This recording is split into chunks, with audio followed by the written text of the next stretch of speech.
Internet না থাকা তো একটা অভিশাপের মতো হয়ে আসতেছে আস্তে আস্তে। তার জন্য কিছু রাইমস ইউটিউবে ডাউনলোড করে রেখেছিলাম।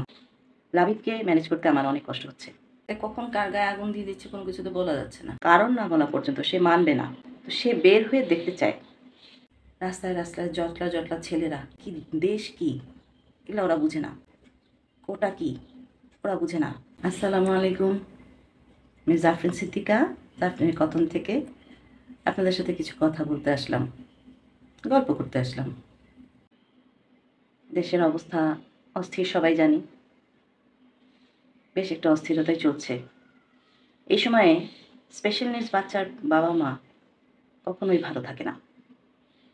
সবাই হয়তো বা বাসায় থাকতে পারে, কিন্তু স্পেশাল নিডস বিশেষ করে নিউরো ডেভেলপমেন্ট যাদের সমস্যা তাদেরকে ম্যানেজ করা খুবই কঠিন। 2 দিন ইন্টারনেট নাই। ইন্টারনেট না থাকা একটা একটা কি বলবো, একটা অভিশাপের মতো হয়ে আসতেছে আস্তে আস্তে। রাবিব গতকালকে অস্থির ছিল। তাকে খবরে দেখলো যে দেশে একটা অস্থিরতা চলছে। তাকে বললাম যে বাবা এখন এই অবস্থায় বের হওয়া যাবে না, ইন্টারনেট ঠিক করো। ইন্টারনেট তো বাবা আমাদের হাতে নাই। তুমি দেখো তোমার খালা মামা কারো বাসায়, তোমার পুকুরা কারো বাসায় ইন্টারনেট নাই। আমরা আমরা শুক্রবার দিনকে যে কিছু ফ্যামিলি মিটিং হয় জুমে, গেট টুগেদার হয়, সেগুলাও বন্ধ। তাকে বুঝালাম, কিন্তু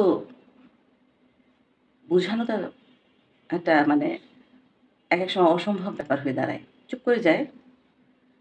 তারপরে সে বলতেছে যে কিসের জন্য লকডাউন, তো করোনা ভাইরাস।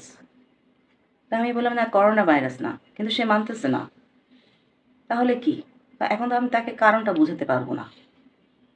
আমি তারপরে বললাম যে আচ্ছা ঠিক আছে যাও, করোনা ভাইরাস, করোনা ভাইরাসের জন্য লকডাউন। রিজন না বলা পর্যন্ত, কারণ না বলা পর্যন্ত সে মানবে না। যে কেন বন্ধ হবে, কি হয়েছে যে বন্ধ, সমস্যাটা কোথায়, রাস্তা কেন বন্ধ থাকবে, বুঝাতে পারছি না। তারপর বললাম যে হ্যাঁ বাবা করোনা ভাইরাস। তারপর সে আবার আমাকে আবার ধরাই দিচ্ছে ডেঙ্গু। আমি বলছি হ্যাঁ ডেঙ্গু, সেটাও হতে পারে। এই জন্যই আমাদেরকে বের হতে মানা করে দিচ্ছে ঘর থেকে। তো খুব খারাপ সময় যাচ্ছে লাবিবকে নিয়ে। যখন ছোট ছিল আরও খারাপ সময় গিয়েছিল। তখন একবার যে হলো, আবার একটা দেশে অস্থিরতা আসলো, ভাঙচুর হলো। সে নিজের বাস টাস নিয়ে ভেঙে চুরে একাকার করে ফেললো। টিভিতে যা দেখছে সেটাই সে বাসায় করছে। ওর বাবাকে বললাম, কিন্তু লাবিবের মধ্যে অস্থিরতা ঢুকে গেল। লাবিব দেখলো, তখন লাবিবের বয়স কত, 10, 10, হ্যাঁ 2013-তে তো 10ই। ভাঙচুর করে ঘর টর, এবং এটা থেকেই লাবিবের মধ্যে এই ভাঙার টেন্ডেন্সিটা আসলো। সেটা এখনো আছে, বহাল আছে। কালকে ওর বাবাকে বলল, বাবা টিভি অফ। ওর বাবা তাড়াতাড়ি টিভি অফ করে দিল। আমিও যদি দেখি নিউজ, সাউন্ড বন্ধ করে হেডলাইন দেখি। সে যদি বেশি অস্থির হয় টিভিটা খুলে দেখাই দিই, দেখো কি হচ্ছে। তো সে বের হয়ে দেখতে চায়, সে বের হয়ে দেখতে চায় যে সত্যি আমরা জিনিসটিকে দেখাচ্ছি কিনা। বলে আমি তো তোমাকে খবরই দেখাচ্ছি, খবর তো এটি দেখাচ্ছে। মানতে চায় না, সে দেখতে চায়। কালকে বাইরে পুলিশ বক্সে আগুন লাগানো হয়েছে, সেই ধোঁয়াটা আমাদের বাসায় আসছে। আমরা রাস্তার দিকে, উল্টা দিকে, রাস্তার দিকে আমাদের বাসা না, আলহামদুলিল্লাহ। তারপরও ধোঁয়াটা যে আসছে, নিচে সোসাইটির মানুষজন যে জটলা হয়ে রয়েছে, গুলির আওয়াজ আসছে, সেগুলো তো সেটা টের পাচ্ছে। কিন্তু এটা যে গুলি, এটা তো সে অত বুঝে না। যাই হোক, এখন লাবিব অনেক বড় হয়েছে, সে কিছু কিছু জিনিস বুঝতে পারছে যে অবস্থা ভালো না। কিন্তু লাবিব যখন ছোট ছিল তখন অনেক কষ্ট হয়ে গেছিল। এবং কি আমাদের মানে আমার আর নিজের জানের মায়া করার অবস্থা ছিল না। সে বের হয়ে গেছিলাম, বের হয়ে মার বাসায় আসছিলাম, অনেক বকা খেয়েছি। কেউ তো বুঝবে না যে আসলে কি অবস্থায় আছি, কারো পক্ষে বোঝা সম্ভব না। বুঝাও, বাচ্চাকে বুঝাও, কি বুঝাবো?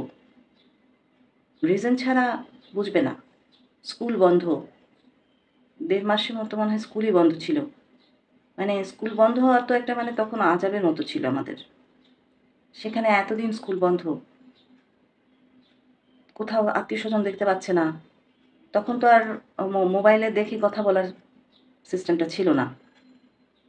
ভয়াবহ অবস্থা ছিল লাবিবকে নিয়ে। একবার ওকে নিয়ে বের হয়ে গেলাম, তখন কখন কি করে ফেলে, কখন কার গায়ে আগুন দিয়ে দিচ্ছে কোনো কিছু তো বলা যাচ্ছে না, তাই না? তারপরও বের হতে হলো, কারণ থাকছে না লাবিব। রিক্সা করে যাচ্ছি, রাস্তায় রাস্তায় জটলা জটলা ছেলেরা, ভয়ে মানে কি সময় পার করে যে রাস্তা থেকে পার হলাম, কিন্তু বের হতেই হলো। কিন্তু কিছু করার নেই, বের হতে হলো। ওর বাবাকেও তো কাজে বের হতে হচ্ছে। তো যাই হোক, বের হলাম। সে ঘুরে এসে কিছুদিন বাসায় ভালো থাকলো। বাসায় মানে একদম বাসার মধ্যে না, বাইরে কম বা বাইরে একটু খেলাধুলায় বাবা হাঁটাতে নিয়ে যায়, সেভাবে আছে। কিন্তু আবার কয়েকদিন পরে আবার তার নানা নানুকে দেখতে হবে, আবার যেতে বাধ্য হলাম। আবার তার ক্লাসমেট যারা ছিল ওদের বাসায় নিয়ে গেলাম। এরকম রিস্ক নিয়ে নিয়ে আমাকে চলতে হয়েছিল। তো এখন আপনারা কিভাবে চলছেন সেটা নিয়ে আমি শঙ্কিত হই, কিভাবে পার করছেন সেটা ভেবেও শঙ্কিত হই। কারণ ছোট বাচ্চাদের ম্যানেজ করা আরও কঠিন। তা আমি বুঝি যারা স্পেশাল নিডসের বাচ্চাদের নিয়ে আছেন, ছোট বাচ্চাদেরকে নিয়ে আছেন, তারা এখন যে কি দুর্বিষহ সময় পার করছেন সেটা আমি বুঝতে পারছি, আমি অনুভব করতে পারছি। আপনাদের জন্য আমার সহমর্মিতা রইল। আল্লাহ আপনাদেরকে নিশ্চয়ই সাহায্য করবেন এই সময়গুলো কাটিয়ে ওঠার জন্য। কারণ আমাদের বাচ্চারা এসব বুঝে না। কেন ওরা বাসায় আছে তারা বুঝে না। কিসের সমস্যা, ওরা কি, দেশ কি, এগুলো ওরা বুঝে না। কোটা কি ওরা বুঝে না। ওরা বুঝে মা বাবা আটকে রাখছে, পালিয়ে যেতে হবে বাসা থেকে। আল্লাহ আমাদের বাচ্চাদেরকে সহায়তা করেন, আমাদেরকে সহায়তা করেন। আমরা এই সময়গুলা কাটিয়ে উঠি আমাদের বাচ্চাদের নিয়ে শান্তিমতো। সবাই আমার জন্য দোয়া করবেন, যেন, জানি না এই বার্তা আমি আপনাদেরকে কখন পৌঁছাতে পারবো। ইন্টারনেট নাই, তাও আল্লাহ রহম করছে যে টিভি ছিল, কিছু কিছু সে টিভিতে দেখছে।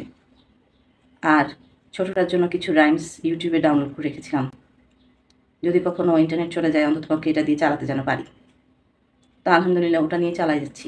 বড়টাও রাইমস শুনে এখনও, সে তো আবার খুব নস্টালজিক।